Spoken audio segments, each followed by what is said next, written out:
رحمت خدا کے بن کر ہے چھایا، عرفان رمضان، عرفان رمضان، عرفان رمضان، عرفان رمضان، عرفان رمضان، عرفان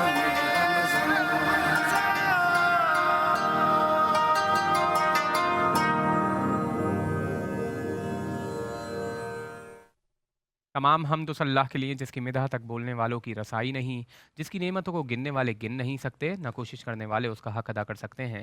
درود و سلام ہو محمد و آل محمد پر کہ جو قیامت تک آنے والی عوام الناس کے لیے منارہ نور ہیں، منارہ ہدایت ہیں، اور ہمارا سلام ہو رسول اکرم صلی اللہ علیہ وآلہ وسلم کے ان جانثار اصحاب و انصار پر کہ جنہوں نے اپنی جانوں کے نذرانے پیش کر کے اس دین اسلام کو سربلند و سرفراز کیا۔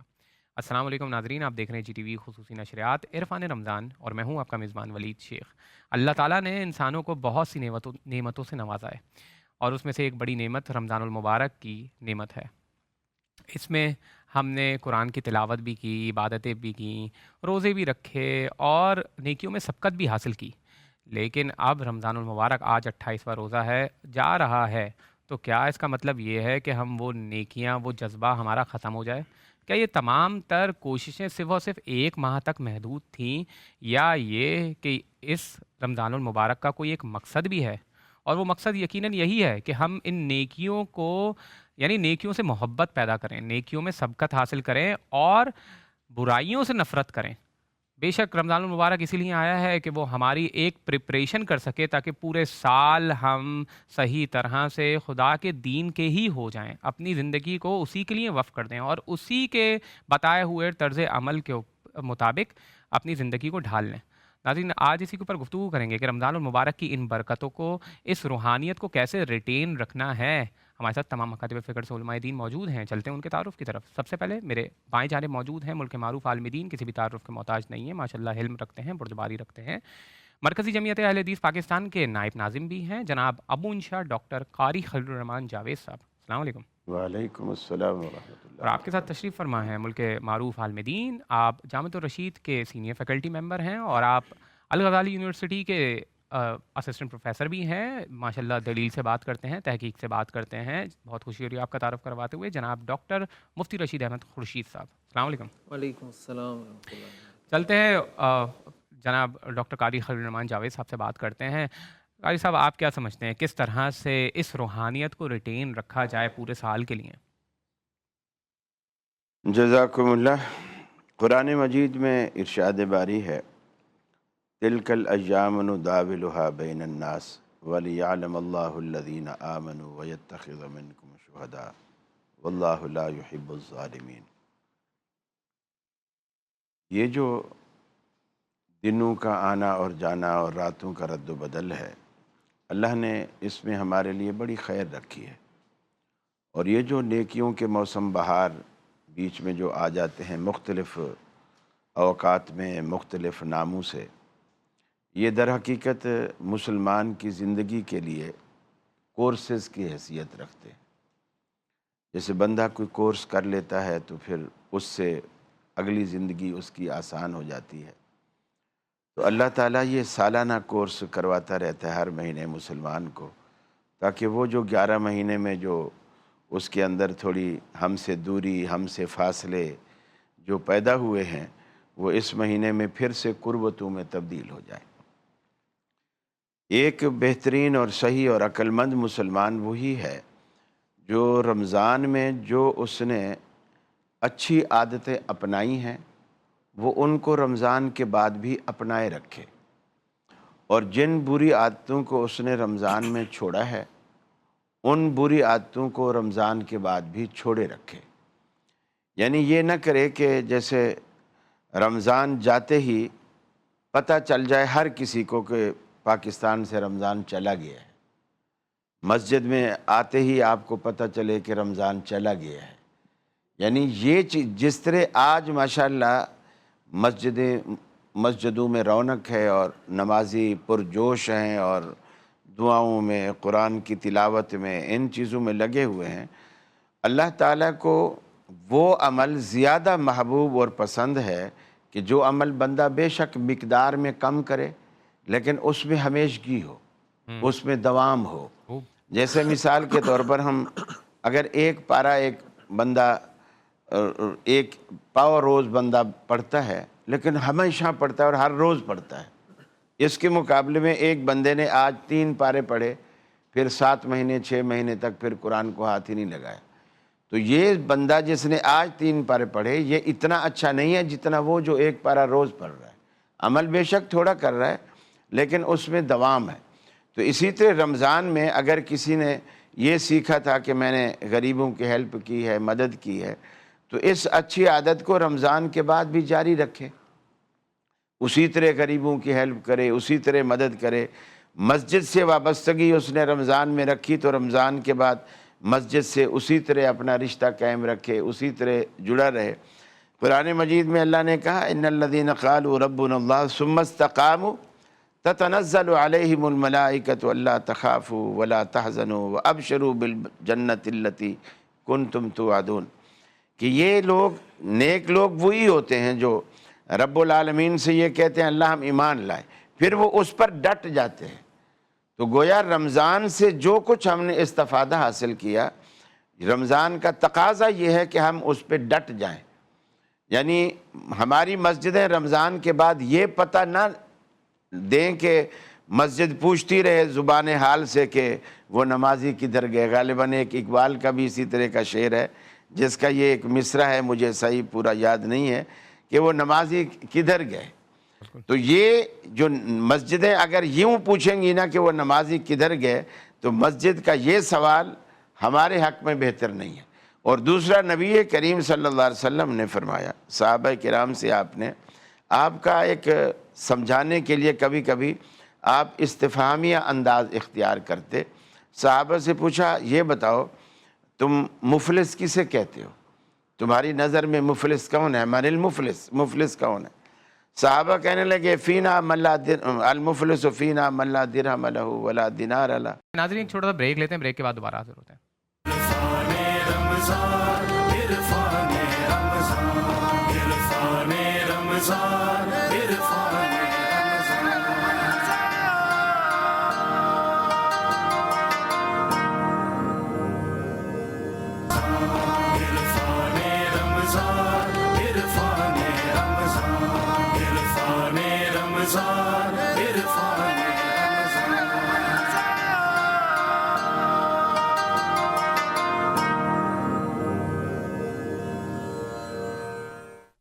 السلام علیکم ناظرین، جی ٹی وی خصوصی نشریات عرفان رمضان میں ایک بار پھر خوش آمدید. ہمیں جوائن کر لیا ہے ملک کے نامور اسلامک اسکالر جناب ڈاکٹر عمیر محمود صدیقی صاحب نے. آپ جامعہ اسلامی کے یونیورسٹی آف کراچی کے اسسٹنٹ پروفیسر بھی ہیں اور آپ اسلامی نظریاتی کونسل کے سابق رکن بھی ہیں. ماشاءاللہ تحقیق سے بات کرتے ہیں، دلیل سے بات کرتے ہیں، ریسرچ اسکالر ہیں. مجھے بہت خوشی ہوئی آپ کا تعارف کرواتے ہوئے. السلام علیکم ڈاکٹر صاحب. وعلیکم السلام. اور آپ اس سے گفتگو کا آغاز کرتے ہیں. ڈاکٹر صاحب ہم یہ کہتے ہیں نا عام طور پہ کہ رمضانوں میں تو شیطان بند کر دیا جاتا ہے، مگر رمضان کے بعد جو ہے شاید شیطان کھلا ہوا ہوتا ہے، اور شاید اسی وجہ سے ہم نیکیاں کم کرتے ہیں رمضان کے بعد. کچھ ایسا ہی ہے؟ بسم اللہ الرحمن الرحیم. رمضان المبارک کا آخری عشرہ اور ممکنہ طور پر آج شب قدر ہو سکتی ہے، تو آج کی شب کو بھی ہمیں ضائع نہیں کرنا چاہیے. 29ویں شب کو کوشش کی جائے کہ اللہ تعالیٰ کی عبادت اور ریاضت میں اور دعا اور مناجات میں صرف کیا جائے. قرآن مجید میں اللہ تعالیٰ نے جہاں رمضان المبارک کے فضائل اور مسائل سورۃ البقرہ میں بیان فرمائے تو وہاں روزوں کے 3 مقاصد بیان کیے گئے: لعلکم تتقون، لعلکم تشکرون اور لعلہم یرشدون، تاکہ بندے متقی اور پرہیزگار بن جائیں، تاکہ اللہ کے بندے اس کے شکر گزار بن جائیں اور قرآن مجید سے وہ رشد و ہدایت کو حاصل کر لیں. اور آپ دیکھیے کہ اسی کانٹیکسٹ میں جب اللہ تعالیٰ روزوں کے مسائل آگے بیان کرنے کے بعد اپنے قرب کا ذکر کرتا ہے کہ جب ایک شخص شب و روز اللہ تعالیٰ کی عبادت کرتا ہے، دن کو بھوک اور پیاس کو برداشت کر رہا ہے، رات کو قیام کر رہا ہے، تو اب اس کا اصل مقصود و منتہا اللہ تعالیٰ کا قرب حاصل کرنا ہے. وَإِذَا سَأَلَكَ عِبَادِي عَنِّي فَإِنِّي قَرِيب، کہ اے اللہ کے رسول صلی اللہ علیہ وسلم جب میرے بندے آپ سے میرے بارے میں سوال کریں تو آپ ان کو بتا دیجئے کہ میں ان سے بہت قریب ہوں. اجیب دعوت الداعی اذا دعانی، جب کوئی بندہ مجھ سے سوال کرتا ہے، دعا کرتا ہے تو میں اس کی دعا کو قبول کرتا ہوں. لیکن شرط کیا ہے؟ فَلْيَسْتَجِيبُوا لِي وَلْيُؤْمِنُوا بِي، کہ اپنے آپ کو مکمل طور پر اللہ تعالیٰ کی بارگاہ میں سرنڈر کر دو اور اسی پر ایمان لے آؤ.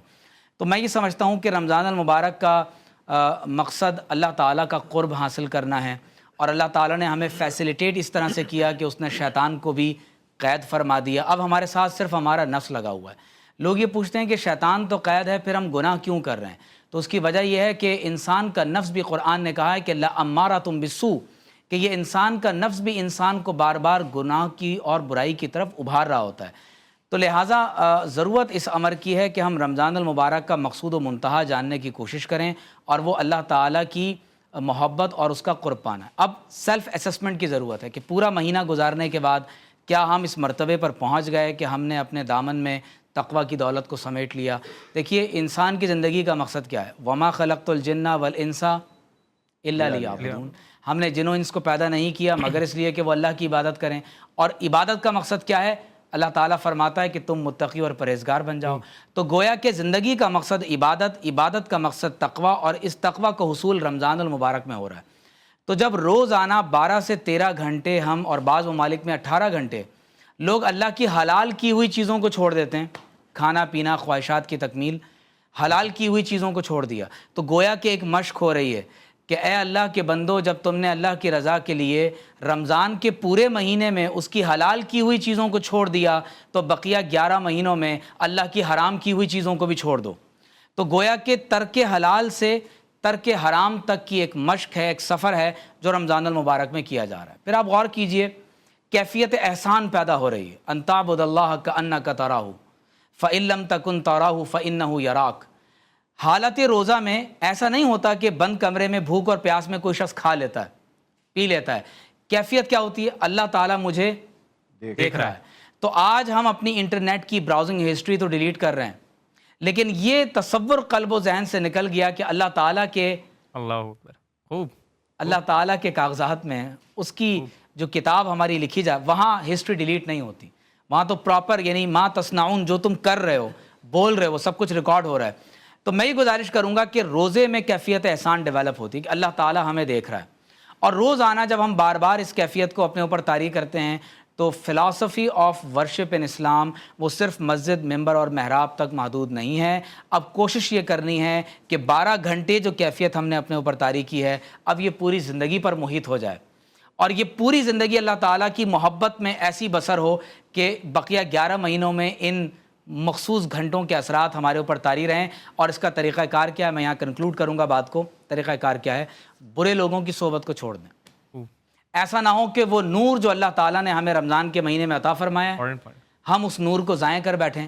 برے لوگوں کی صحبت کو ترک کر دیں اور اچھے لوگوں کی صحبت کو اختیار کر لیں، اللہ تعالیٰ کے ذکر اور قرآن کی تلاوت میں خود کو مشغول کر لیں، تو انشاءاللہ تعالیٰ یہ نعمت تقوی ہمارے ساتھ باقی رہے گی۔ بہت خوب، بہت خوب۔ ناظرین، ہمیں جوائن کر لیا ایک اور عالم دین، ماشاءاللہ انتہائی حلم رکھتے ہیں، گہرائی رکھتے ہیں، اور ہمیں بہت خوشی ہوتی ہے جب ہمیں وقت دیتے ہیں۔ آپ امت واحدہ کے سربراہ بھی ہیں، جناب علامہ محمد امین شہیدی صاحب، السلام علیکم۔ وعلیکم السلام۔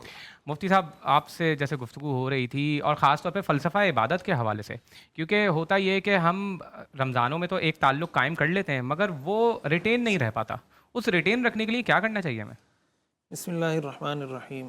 قرآن کریم میں اللہ تعالیٰ نے حضرت ابراہیم علیہ السلام کا جو واقعہ ذکر کیا ہے کہ انہوں نے جب بیت اللہ کی تعمیر کی، تو بیت اللہ کی تعمیر کرنے کے بعد انہوں نے دعا کی، ربنا تقبل منا انک انت السمیع العلیم۔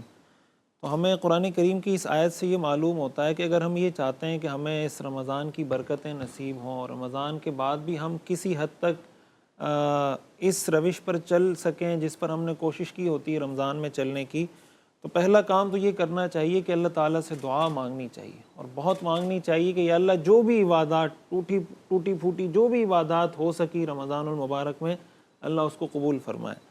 قرآن کریم سورۃ النصر جب نازل ہوئی نا، اذا جاء نصر اللہ والفتح ورأیت الناس يدخلون فی دین اللہ افواجا فسبح بحمد ربک واستغفر، تو حدیث میں آتا ہے کہ جب یہ آیت سورت نازل ہوئی تو حضرت ابوبکر صدیق رضی اللہ تعالیٰ عنہ اس پر رونے لگے۔ تو صحابہ حیران ہو گئے کہ اس میں تو فتح کی بشارت ہے کہ مسلمان فوج در فوج لوگ ہو جائیں گے۔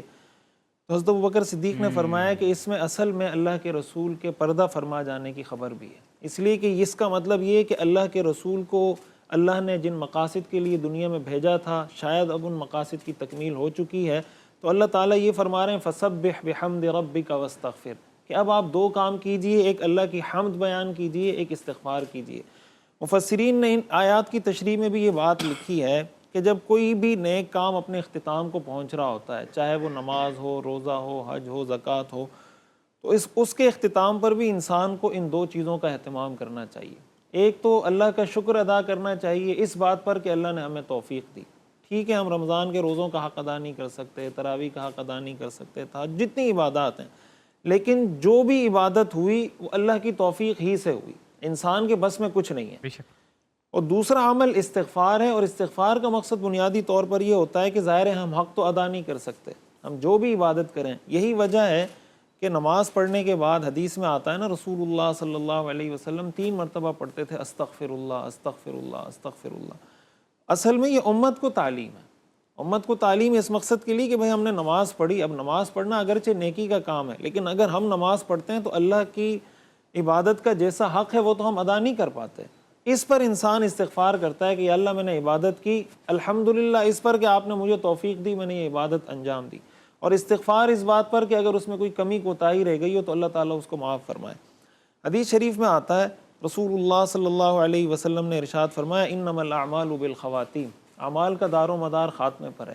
اس میں یہ چیز بھی بڑی اہم ہوتی ہے کہ بعض اوقات رمضان بہت اچھے طریقے سے انسان گزار رہا ہوتا ہے، لیکن آخری دنوں میں بعض اوقات غفلت آ جاتی ہے۔ جیسے ہمارے یہاں بازاروں میں لوگ جاتے ہیں، ٹھیک ہے کوئی خریداری کے لیے جا رہا ہے، شاپنگ کے لیے جا رہا ہے، لیکن اس میں یہ چیز نظر انداز نہیں ہونی چاہیے کہ نماز کا پتہ نہیں، عشاء کی نماز چھوٹ گئی یا فجر کی چھوٹ گئی۔ ان چیزوں کا بڑا اہتمام اس لیے کرنا چاہیے کہ یہ آخری لمحے بڑے اہم ہیں، اور حدیث میں یہ رسول اللہ صلی اللہ علیہ وسلم کا ارشاد ہے کہ رغم انفہ ثم رغم انفہ ثم رغم انفہ، کہ اس کی ناک خاک آلود ہو جائے، اس کی ناک خاک آلود ہو جائے، اس کی ناک خاک آلود ہو جائے۔